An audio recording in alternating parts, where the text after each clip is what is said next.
Charlie Munger once said something that sounds harsh if you hear only the words but becomes deeply rational if you understand the system. He said the first $100,000 is brutal, but you have to do it. You have to find a way, walk if you must. Use coupons if you must. Cut what you must. Get your hands on that first $100,000 after that. You can ease off the gas a little.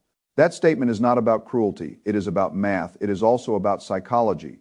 The journey from $0 to $100,000 is the hardest financial transition most people will ever make, because nothing about the early phase feels rewarding enough to justify the pain you save.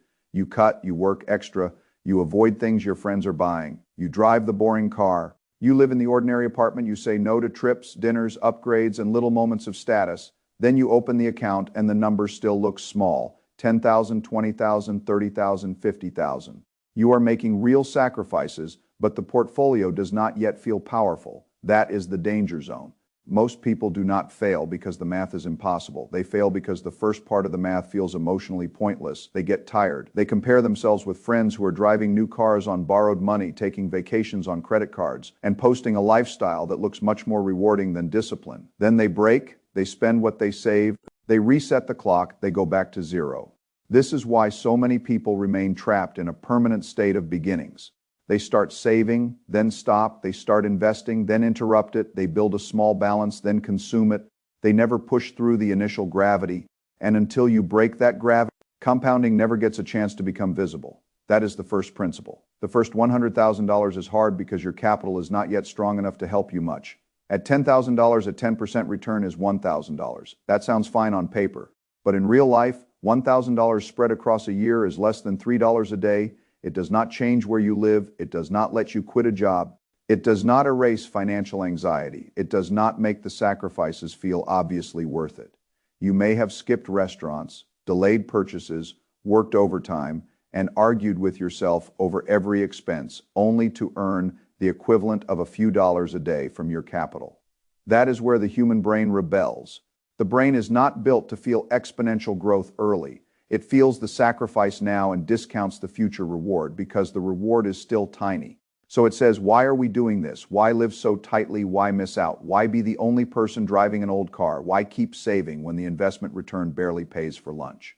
This is why the first phase is so psychologically difficult. The math is quietly working, but the emotions do not yet believe it. Then the system changes. At $100,000, a 10% return is $10,000. That is no longer invisible. $10,000 is almost $1,000 a month. That money may not make you rich by itself, but now your capital is doing something you can feel. It is becoming a second worker, a worker who does not sleep, a worker who does not complain, a worker who does not need a commute, a worker who does not ask for vacation, a worker who starts helping you push the boulder. That is why the second $100,000 is easier than the first. Not easy, easier. Because now your previous discipline is working alongside your current discipline. When the portfolio is small, nearly everything has to come from your labor. When the portfolio becomes meaningful, capital begins sharing the load. That is the transition. At $500,000 or $600,000, the system changes again. A 10% return on $500,000 is $50,000 in a year.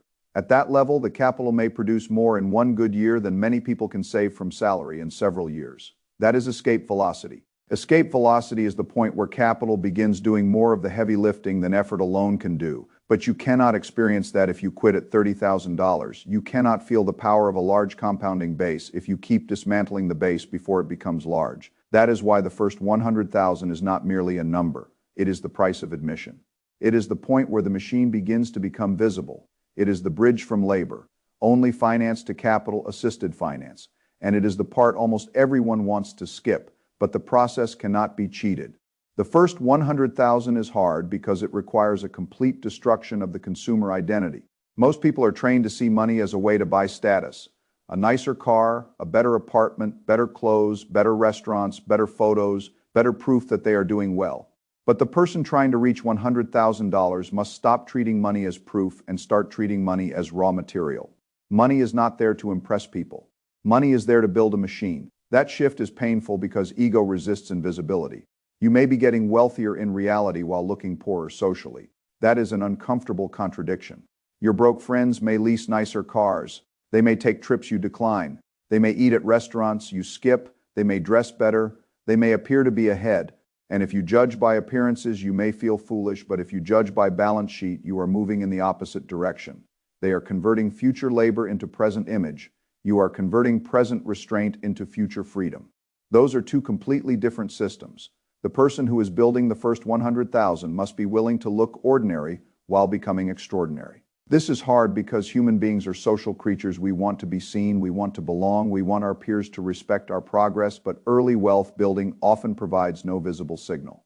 The proof is hidden inside accounts that other people do not see. So the ego starves. That is why the source says you are starving your ego to feed your future. That is exactly right. You cannot maximize social proof and capital accumulation at the same time in the early phase. Something has to give. If every raise becomes a lifestyle upgrade, the capital base never forms. If every bonus becomes a trip, the machine never starts. If every extra dollar becomes a signal to others, nothing remains to work for you. The first 100,000 requires ruthlessness with expenses. Not because frugality is the whole game, but because the early margin of error is small at 0. Every dollar matters. At 10,000, every leak matters. At 30,000, one foolish purchase can set back months. The boulder is still low on the hill. If you let go too early, it rolls back down. This is why you must know where every dollar goes. Not vaguely, precisely. You must audit your expenses with the seriousness of someone studying a business because your household is a business. Income comes in, expenses go out. The difference either becomes capital or disappears. If an expense does not contribute to survival, health, meaningful relationships, or wealth accumulation, you must question it. That does not mean life must be miserable, but it means the early phase cannot be casual. $1,000 phone is not just $1,000. It is the future value of that capital. If $1,000 invested over decades can become many thousands of dollars, then the phone is not priced only by the sticker. It is priced by the opportunity cost. A person with the right financial mind sees purchases differently. He does not ask only, can I afford this? He asks, what future asset am I giving up for this? That question changes behavior. Most people measure expenses by current price. Wealth builders measure expenses by future value. That is the billionaire mindset in practical form. Not luxury, not arrogance, opportunity cost. But frugality has a limit. You can cut expenses only so far. You still need food, shelter, utilities, transportation, insurance, basic life. You cannot budget your way to wealth if your income is too low. This is the second principle. Frugality is essential, but income is the shovel. The bigger the shovel, the faster you can dig out. If your income is low, reaching the first 100,000 becomes painfully slow. And if the journey takes too long, motivation can decay before the capital base forms. So once spending has been controlled, the main focus must shift to earning power, skills, responsibility. A better job, a better industry, a side business, sales ability, technical ability, management ability, a higher value role. You need to make the shovel bigger without making the hole bigger. This is where lifestyle inflation destroys people. They increase income, then immediately increase expenses. A raise becomes a nicer apartment, a bonus becomes a car, a promotion becomes a higher-end lifestyle. The shovel gets bigger, but the hole gets deeper. The person remains stuck. If your income rises from $50,000 to $80,000 and you continue living like you earn $50,000, the $30,000 difference becomes a wealth building weapon. If instead your lifestyle rises to $80,000, nothing changes. You are simply broke at a higher level. This is why capturing the margin from new income is so powerful. The fastest path to the first 100,000 is to increase income while freezing lifestyle. That spread is the engine. Without spread, there is no capital. Without capital, there is no compounding. Most people think wealth is created by earning more. That is, incomplete wealth is created by the gap between what you earn and what you consume, invested consistently into productive assets. A high income with no gap creates no wealth. A moderate income with a high gap can build serious capital. A rising income with a frozen lifestyle can accelerate everything. That is the system. You should treat your savings rate like a tax you pay to yourself before anyone else touches the money. Not what is left at the end of the month. Not whatever survives your impulses. The first claim on your income should be your future. If you wait until the end, human nature will spend the money. So the saving must happen first, automatically, before you can debate it. This is why automation matters. A person cannot rely on monthly willpower. Willpower is inconsistent. A system is more reliable. When the paycheck arrives, money should move immediately to debt repayment, emergency reserves, or investments depending on the stage. You do not ask your tired, stressed, emotional self to decide whether the future matters this month. The decision was already made. That is how serious people protect themselves from themselves. Now, there is another obstacle that is not mathematical but social. The people around you may not understand what you are doing. If your tribe is spending on credit, financing status, complaining about money, and living from one paycheck to the next, your discipline will make them uncomfortable. They may call you cheap. They may say you need to live a little. They may say the system is rigged anyway. They may mock the old car or the simple apartment. They may tell you saving is pointless because inflation exists, markets crash, or rich people already control everything. Their criticism may sound like advice. Often it is self-defense. Your discipline reflects their lack of discipline. Your restraint challenges their story. If you can save and invest while they spend, then their situation may not be only the fault of the economy. That is a painful mirror. So they try to break the mirror. This is why you must curate your environment. Not arrogantly, not cruelly, but deliberately. Do not take financial advice from people drowning in credit card debt. Do not let people who have never built capital define your financial behavior. Do not let a group committed to consumption convince you that accumulation is foolish. Your mindset is an asset during the first 100,000. It must be protected. Read people who built wealth. Study history, study investing, study behavior, study business. Seek mentors if you can. Surround yourself with voices that strengthen the identity you are building. The early phase is fragile. Protect it. You must also understand the difference between looking rich and being wealthy. Looking rich is easy. Debt can do it. A leased car can do it. A credit card can do it. A vacation financed over months can do it. Designer clothes can do it. Social media can do it. Being wealthy is different. Wealth is not the public image of prosperity. Wealth is the private possession of options. It is the ability to lose a job and not panic. It is the ability to say no. It is the ability to walk away from disrespect. It is the quiet confidence that bills can be paid even if life becomes difficult. It is the reduction of financial fear humming in the background of daily life that cannot be purchased at a luxury store. It is built dollar by dollar, share by share, decision by decision. During the grind to the first 100,000, you will face doubt. The stock market may drop. Your portfolio may fall by $5,000 or $10,000 in a week. You may feel as if your sacrifice has been punished. This is the test that separates investors from tourists. A tourist enters the market when prices rise and leaves. When fear appears, an investor understands volatility as the price of admission. If the market declines and the long-term thesis remains intact, the investor sees lower prices as a sale on productive assets. He keeps buying, he continues accumulating, he does not confuse a lower quoted price with failure. This is hard because the account balance feels like a judgment. When the number falls, the mind says you are going backward. But if you are in the accumulation phase, lower prices can be useful. The same monthly contribution buys more shares. Those shares can become powerful later, but you only benefit if you keep buying. If you sell at the bottom, you turn temporary volatility into permanent damage. This is why emotional separation from portfolio balance matters. Your job is not to outsmart the market every day. Your job is to acquire high-quality assets consistently and hold them for long periods. The people who win are not always the ones with the highest IQ. They are often the ones with the strongest stomach. They can watch net worth fluctuate without changing the strategy. Consistency is a superpower because most people cannot sustain it. The actual system for reaching the first 100,000 is simple. Simple does not mean easy. First, eliminate high-interest consumer debt. If you have credit card debt charging 20%, that is a financial emergency. Paying it off is like earning a guaranteed 20% return because you stop the interest from compounding against you. Very few investments can reliably overcome toxic debt. Trying to invest while carrying high-interest credit card balances is like trying to fill a bucket with a hole in the bottom. Attack the debt, cut spending, work extra if needed. Use every spare dollar. The first objective is to stop negative compounding because compounding works both ways. When you invest, it works for you. When you carry high-interest debt, it works against you. You cannot build wealth while being eaten by 20% interest. Second, build an emergency fund, 3 to 6 months of basic living expenses. This is not the money that makes you rich. It is the psychological armor that prevents you from destroying the investment machine when life happens.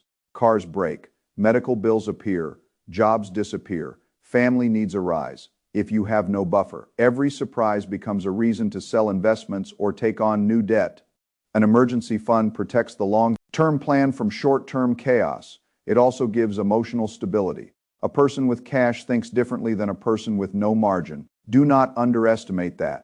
Third, automate the investment. Once toxic debt is gone and the emergency fund is in place, set up automatic transfers the same day the paycheck arrives, not later. Not if anything remains immediately. The money should leave before the month can claim it. And what should most people buy? For many, a broad market SP 500 index fund or another low-cost diversified index fund is enough. Do not begin by trying to outsmart everyone. Do not chase individual stocks before you understand businesses. Do not gamble on assets you cannot explain. Do not let financial media pull you into constant prediction. Buy a slice of productive enterprise. Let thousands of companies, executives, employees, innovators, and customers do the work over time. Then keep buying month after month, year after year, in good markets, in bad markets, in boring markets. That is the unglamorous system that works for many ordinary people. It is not exciting, but exciting is often expensive. When you finally cross $100,000, something changes. It is not only a number on a screen, it is a psychological threshold. You wake up and realize that your money is now large enough to produce visible movement. Your capital can earn more in a year than you might have earned from a part-time job. You feel less dependent on the next paycheck. You walk into work with a different posture, not arrogance options. If your boss mistreats you, you are not as trapped. If life throws a problem at you, you have a reserve of strength. If an opportunity appears, you can consider it. The anxiety that once lived quietly in the background begins to fade. This is the true power of capital. It buys sovereignty over time and dignity, but the first 100,000 is not the finish line. It is the starting line of real wealth creation. This is one of the most dangerous points in the journey because many people want a victory lap. They sacrificed for years. They finally reach the number. Then they say, I deserve something. They finance a luxury car. They take an expensive vacation. They upgrade everything. They reward themselves by damaging the machine they just built. That is a very costly mistake at $100,000. The capital is finally strong enough to help. If you spend it, you kill the golden goose just as it begins to lay eggs. The discipline that got you to 100,000 must not disappear after reaching it. It has to become part of your character. You can ease off the gas a little if the system is stable, but you cannot dismantle the engine. You continue living below your means. You continue investing. You protecting the gap. You allow the first 100,000 to pull the second one behind it. That is how the curve bends. Financial independence is not reached when your account has a comma. Financial independence is reached when passive income from assets can cover the life you actually live. Until then, the machine must keep running. This is why the person who earns and saves 100,000 from scratch is different from the person who simply receives it. The inherited 100,000 may disappear if the person lacks the behavior to protect it. But the person who built it dollar by dollar has been trained. He learned to analyze expenses. He learned to delay gratification. He learned to increase income. He learned to survive market volatility. He learned to ignore social pressure. He learned how the system works. Even if he lost the money, he could rebuild faster because the blueprint is installed in his mind. This is why wealth is not only money. It is also the capacity to create and protect money. The first 100,000 builds that capacity. It forges the person. The struggle is part of the qualification process. People often want the result without the transformation. That is dangerous because money without the identity to manage it can vanish quickly. The grind teaches the identity. It changes what you value. It teaches you that status is often a trap. It teaches you that consumer culture is designed to extract. It teaches you that debt is not normal just because everyone has it. It teaches you that volatility is not the same as risk if you own productive assets and have time. It teaches you that consistency beats intensity. It teaches you that freedom costs less than status in the long run, but more discipline in the short run. That education is worth almost as much as the account balance. This is also why the journey cannot be rushed through fantasy. A person may dream of a single trade that turns 5,000 into 100,000. Maybe it happens for someone, but for most people, that is not a wealth plan. That is gambling. And gambling is a tax on people who want the prize without the process. The reliable path is boring. Earn, spend less, kill toxic debt. Build cash armor, automate investing, buy diversified productive assets, hold through volatility, increase income, freeze lifestyle, repeat. This is not complicated. It is just difficult. The difficulty is emotional. The world constantly invites you to break discipline. A sale, a vacation, a car, a new phone, a wedding, a birthday, a social expectation, a comparison, a market crash, a headline, a friend's opinion, a feeling that you deserve more now. Each one appears small together. They test whether the future really comes first. If you pass enough of these tests, the first 100,000 appears. then the second becomes easier, then the third, then the capital itself becomes a force. The strange thing is that once the system works, others may call you lucky. They will see the outcome. They did not see the thousands of quiet refusals. They did not see the old car. They did not see the nights of overtime. They did not see the expenses cut. They did not see the panic you resisted when the market fell. They did not see the automatic transfers. They did not see the identity being rebuilt. That is fine. You do not need them to understand. The account understands, the system understands, the math understands. Now let us talk about the emotional state after crossing 100,000. There is a calm that appears when the capital base becomes real. You are not free yet, but you are no longer standing at the very bottom.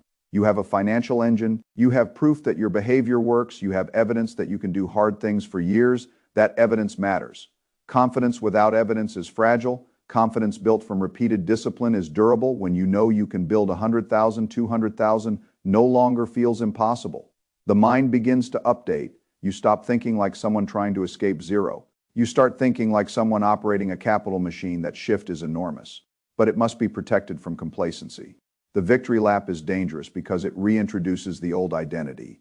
The consumer identity says, you earned this. Spend it. The builder identity says, you earned this. Protect the machine.